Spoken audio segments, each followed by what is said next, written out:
And you've all...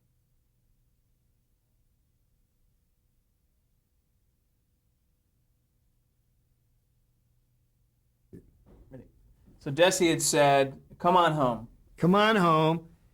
And I finished up my shooting, and I got out of there. And a year later, January, right? No, New Year's Eve of that year, not Machado, Judy, I'm blocked on the name. The guy who took over Sergeant Batista. Sergeant Fulgencio Batista was running the government. They were always having a revolution there. And on New Year's Eve, before 1959 came in, he took millions of dollars in gold and his whole entourage and fled Cuba. And on right after New Year's Day, after I'd been there, Castro marched into Havana, and it hasn't been the same since. And in a sense, they were getting ready to take it over when I was there. Well, I didn't know it. And the mob didn't know it because they were building new hotels right and left. They were going to make another Las Vegas out of Havana. Fix your shirt, Danny. So, What? Fix your shirt. What's wrong with it? fine. That's going to be in the tape, Judy. So what'd you do next?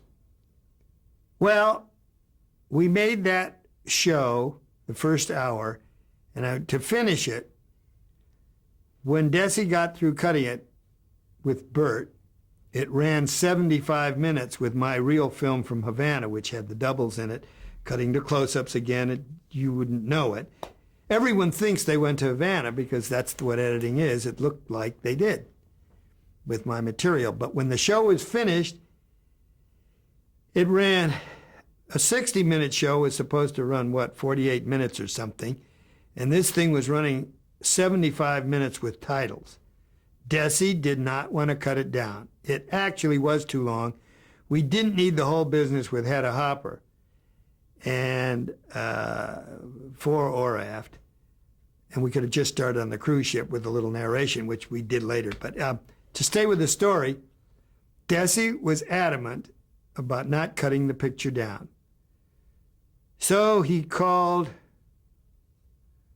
Harry Ackerman, who called his boss, who called Mr. Paley, who was head of the CBS network in New York. William Paley. William Paley.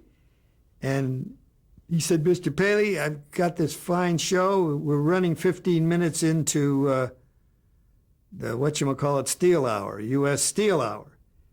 He said, well, what can I do? He said, well, you better cut your show down. And Desi says, it's going to spoil it. I can't cut my show down. He said, Guy, can I have your permission to talk to the U.S. Steel people about cutting into their time? This is, we're now in past the mid-50s, and television is a well-oiled machine. Well, the U.S. Steel Hour had a series of dramatic shows that hadn't done so well in the last season's ratings, and we were going to open up 1958 fall season with this special First Hour Lucy show on a cruise ship. So Desi explained to the U.S. Steel advertising people what he had. Would they relinquish 15 minutes of their time, which was coming live out of New York or whatever? And they agreed if Ford Motor would pay for the extra 15 minutes, they'd make our show 45 minutes and we'd make ours 75 minutes. Well, it became a reality and we went out on the air 75 minutes. It was the only 75-minute hour that ever went on the air, 15 minutes over the 60 minutes. And afterwards, we cut out Hedda Hopper and some business with Rudy Valley, and it was a regular hour show in syndication. Remember, Desi owned all the syndication. It hadn't been sold back to CBS yet. So it only aired once at the full... Only once. Now, the end of the story is, 40 years later, Lucy Arnaz Luckenbill, married to the actor Larry Luckenbill, who I always worked with him, found it complete, a 16 millimeter print, the only one, complete with the 1958 Ford Motor commercials. And a year ago, she gave it to the Museum of Television Radio, and they had a big party here at the museum in Beverly Hills, and then a packed screening at the DGA, where we all saw it for the first time, as it was, not as it's sold in the stores and as a tape, or as it's been seen on the air rebroadcast. So it was quite an event, and I just wrote a little story about this whole.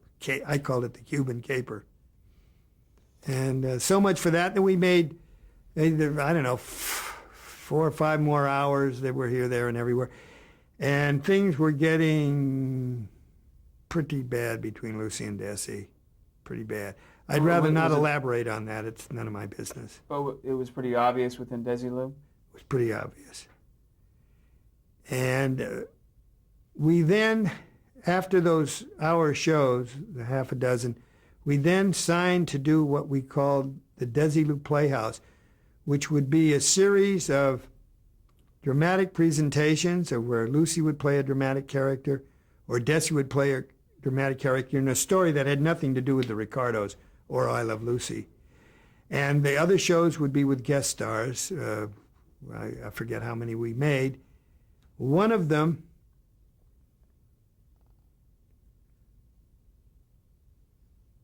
well, I'm sorry, I jumped the gun again. Before the Desilu, no, we're right in the middle of it. In the middle of the Desilu Playhouse, we were going to do a 2-parter with a book called The Untouchables, which was the character ultimately played by Robert Stack and his henchmen, which later, when all the material was bought up by Paramount, became one of their successful big movies after buying Lucy out. But I'm jumping a little bit ahead. This was in 1958, correct? Right. And it was called the Westinghouse Desilu Playhouse. Right. We made a lot of them. I was only interested in one because I went to Desi and I said, listen, amigo, it's changing here. I want to get a shot at directing. And he gave it to me because this producer, he hired different producers to produce these movies. And the chap that produced it was a guy named Jerry Stagg, who I had a very, very fine relationship with. And he gave me a shot at directing. Unfortunately, there's a long story, and another guy, the art director, Claudio Guzman, who had become Desi's pal in extracurricular activities, talked Desi into signing him on to co-direct with me, so we shared it. It was a rather difficult experience, but Lee Marvin and I built a relationship out of what we called Man in Orbit, and his co-star was E.G. Marshall, and it was a top-rated show. It was the story of the first man in space. It preceded John Glenn by 3 years, and we had all the technology that they were developing for him to make that first flight. And it was a big editorial job, and you had to think ahead of how it was going to work out. So I had to use a lot of stock from NASA and shoot around it, and I had a big hand in it. And I got a friendship going with Lee Marvin, and he said, hey, if you ever want a job, you can come to Universal and direct M Squad. Well, that's the way it happened. Now, in between, before that assignment, Quinn Martin, who had left the studio cutting sound effects for me and had gone to 4-Star with Dick Powell, had developed as a writer, and he also married Madeline Pugh, who became Madeline Martin, and they had a son, and he met her while cutting sound effects with me. They got married, and he came back. Desi made him the producer of The Untouchables. That was his baby. And he said, I owe you one, Danny. He said, we're going to let you direct the second unit. And the director was a fellow named Phil Carlson, who had been the assistant director when I got my first lines as a kid at Universal. If you don't think that was a small world, in comes Phil Carlson, who remembered me as a 14-year-old kid, and now I'm running the post-production at Desilu. So he was for it, and I got to direct the second unit of the Untouchables, and that's why Desi gave me the break on Man in Orbit, which I had to share with Claudio. Why was the Untouchables was successful as the Westinghouse Desi Playhouse? And then it became a series. It became a 1 hour series. You Why got was the Untouchables controversial? Well, it was controversial because the Italian community, just like the blacks or the Latinos or anybody, doesn't want to be portrayed in a negative manner. So, you know, they were all having spaghetti, and it was the Untouchables. And there were a lot of complaints, and there were threats, but nothing ever happened. There was Desi, who had escaped Cuba when the Machado regime went down and the Batista regime took over. He came from a very wealthy family. Desi's mother's family were Bacardi rum. And his father was a mayor and had just gone into Congress when the government was overthrown. And his father was actually put in jail by Batista for a time, but then it was all politics and money, and he got out. And he and Desi had a speedboat as a kid and lived with servants, and he wound up in Miami. His first job was cleaning up bird cages, and he formed a little band, and Xavier Cugat saw him with this little band at some night spot and signed him, and the rest is history, and he invented the conga line. So it wound up in Best Foot Forward, I think it was. Too Many Girls, I'm sorry. Too Many Girls, and they brought him to RKO, where the ingenue was Lucille Ball, and the rest is history. I'm just throwing that in. It's not my story. So you were tired. You left Desilu because you were tired of the executive. I didn't. Yeah, And I'd had it. I was heading for a 40-year-old stroke. Because of the amount of work The tension was very unpleasant. of getting it right, or the tension of what? From what? Corporate. What I called. She left the door open. What? Want to close the door? Evil. Where are we? So you left Desilu. Right at the beginning of 1960. For bluer skies, right? Right. And you went to Universal. What were you hired there? Lee Marvin brought me in as the director on M Squad. The Describe producer M was Squad. a fella by the name of Maxwell Shane. When I had told you after the war I went to Paramount as an assistant editor, Maxwell Shane was a producer-director of B Pictures there. In fact, one of the pictures I worked on was with a young chap who became Bones in Star Trek. He just passed away. DeForest Kelley. DeForest Kelley, who I had been in the war with in the Motion Picture Unit, starred in a small picture produced and directed by Maxwell Shane for the Pine Thomas Company, which were the B unit of Paramount. And I went there as an assistant editor because I'd become close pals with Howard Pine, who was the son and also just recently passed away. They're all going fast. You better get us. And Maxwell Shane turned out to be the executive producer on M Squad. And of course, here I was, had been a kid. He remembered in 47 as an assistant editor, and now it was 1960. And I came aboard as a director. Well, M Squad went the second season and was canceled. And Lee was... You came in as, you directed M Squad Yes. for the whole season? No, and then I went on to a Western called Shotgun Slade with Scott Brady, was a Western thing. And But I'm sorry, how many episodes of M Squad did you direct? Approximately? a couple. Couple. And then And you I went did on a couple to of Shotgun Slades a couple of those, okay? and Would you believe it? The alternating director was somebody else getting his shot, and it was Sidney Pollack. And that's where his directing began, on Shotgun Slade. It's in his biography. Had you met him? Briefly, once or twice. And then I did a thing called Coronado 9. I did 3 or 4 of them, I think. And that was a detective series in San Diego with a guy who was a star of the 40s, Rod Cameron. I don't know whether you know that name, but he was there. And he was an interesting character. And then they didn't pick up my option, but Connolly and Mosier were doing a successful sitcom called Leave It to Beaver. And I got a phone call from someone I'd networked with and met at a dinner party. And they called me and asked me that they were having problems of getting the productions through what they called post by then, which was editing and the whole business, right down through delivery. Would I be interested in a steady 52-week job?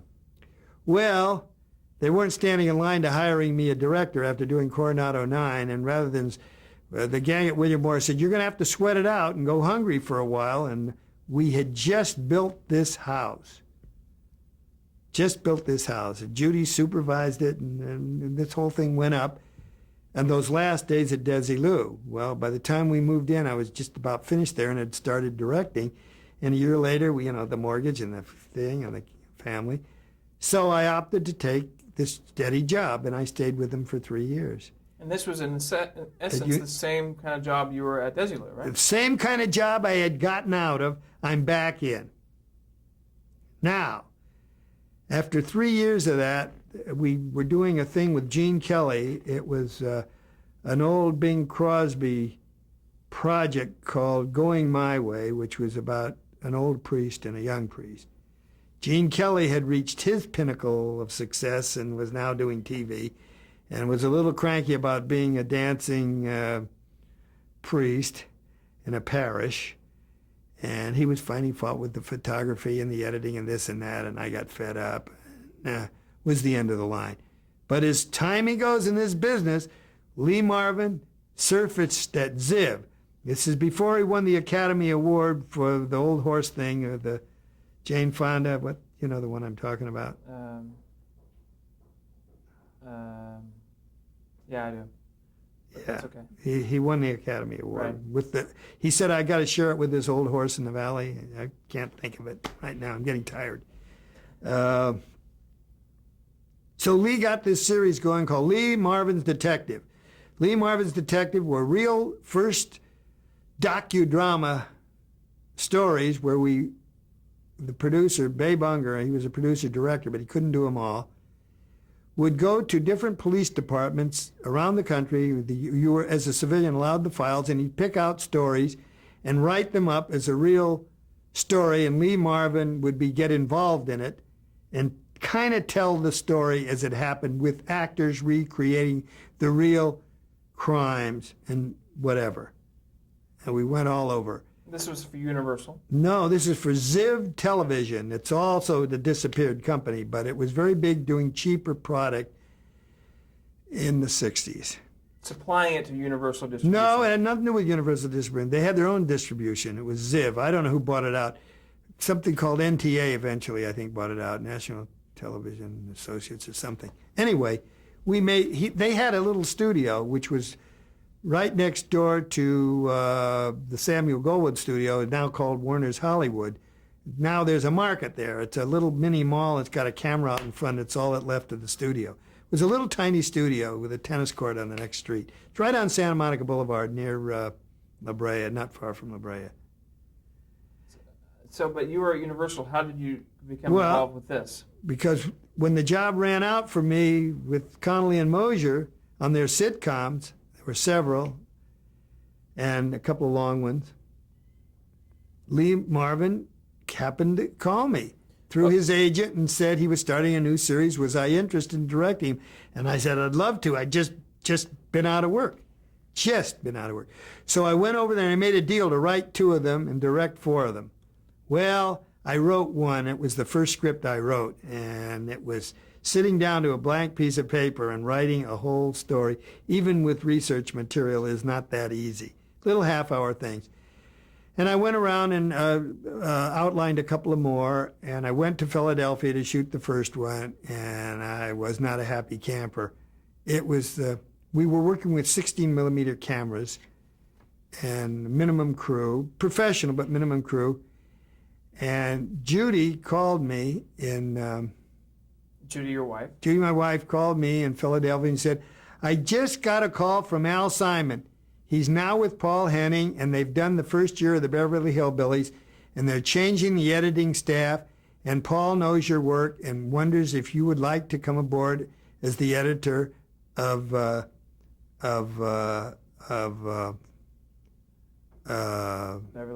Hillbillies.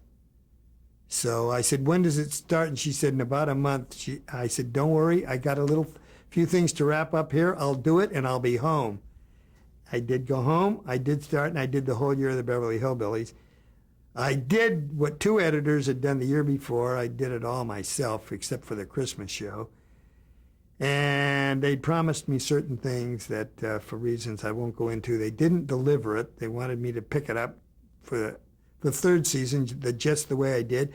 And I recommended a pal of mine who, from the Republic days, we had been assistant editors together, and his name was Bob Leeds. And I recommended him as the editor, and he signed up and took my job, which I gave to him. Some of us weren't throat cutting our competition. We were friends with it. And Paul liked Bob, and the guy he picked for the 3rd year director, as the 3rd year director, collapsed, and Bob Leeds became the director of the Beverly Hillbillies. And if I'd have stayed, I would have been the director of the Beverly Hillbillies. Missed it again. That's timing. I missed it again. I did get involved with some interesting things after that I'll tell fast. Universal, going back to Universal again, how many seasons did you cut Leave It to Beaver? I didn't cut it once. You were supervising only. Only. And did you supervise as well Real McCoys? Oh, that's way back in the Desilu days. Are those Desilu? Yeah, let's don't go back to Desilu. Okay. Forget it. I just knew Dick Crennan.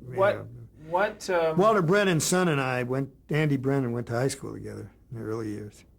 But I want to go back to Desilu. No, and nor do I. But I just want to find out what it was.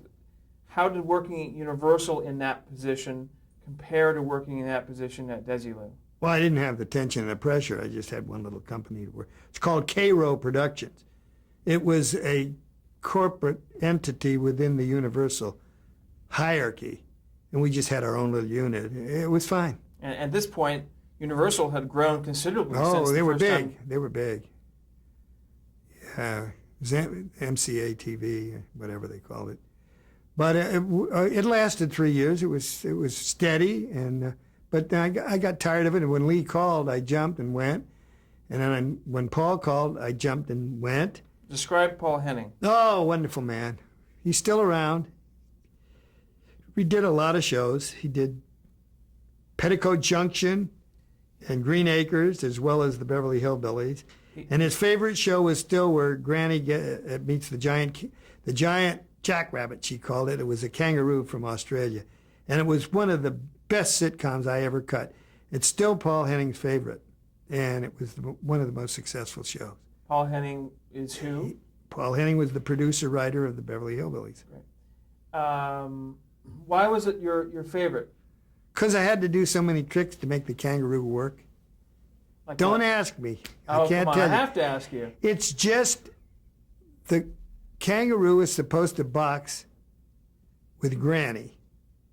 And the kangaroo didn't exactly want to box with Granny. He wanted to mate with her.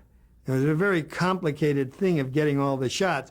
Finally, we got a couple of stuffed kangaroo legs, and I did it as inserts, and we popped her in the face and here and there. It turned out it looked just like the kangaroo was boxing with Granny. It was a great show, a lot of fun. So they always had some animal in those Beverly Hillbilly shows. Some of the directors that you worked with on Beverly Hillbillies? No, it was the same director every week. Which was? Getting tired, I can't remember. When I get tired, see, I'm starting to run down. This happens. No, I understand. And this is So we better move along. this is a lot of work.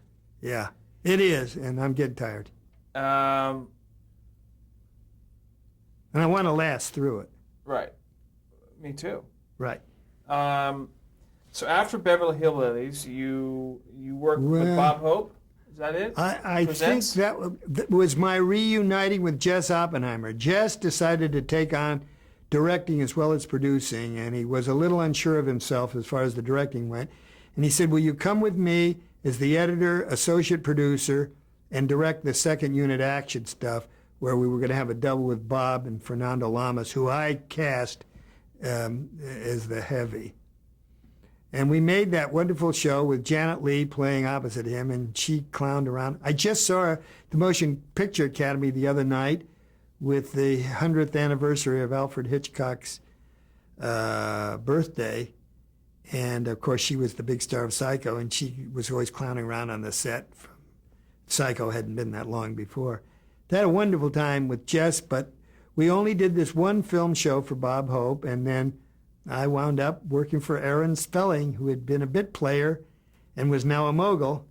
And a little aside, this year in 1999, my son is going in his third year with Aaron Spelling. It's a small world. And Aaron Spelling was the most editor-appreciative producer I've ever met, and also the most savvy editorial producer I ever met. He didn't make just changes to experiment. He knew what he wanted, and he either gave you a change or he said, fix it. You know what I mean. Did that with me and several other editors, and now he's doing it with my son. So my son's having the time of his life at 40 as Aaron Spelling, one of Aaron Spelling's editors. Well, when you worked for Aaron Spelling, what show was that? Well, I worked for him twice. Strangely, the first one was called The Guns of Will Sonnet with Walter Brennan and a young sidekick. And then Dak Rambo was the... Dak Rambo was the young fellow. Mm-hmm. Also a young guy, reminded me of you a little bit. And that was about 1967? Around that. Mm-hmm. And then you worked with Aaron Spelling again when? I can't remember. Okay, fair enough.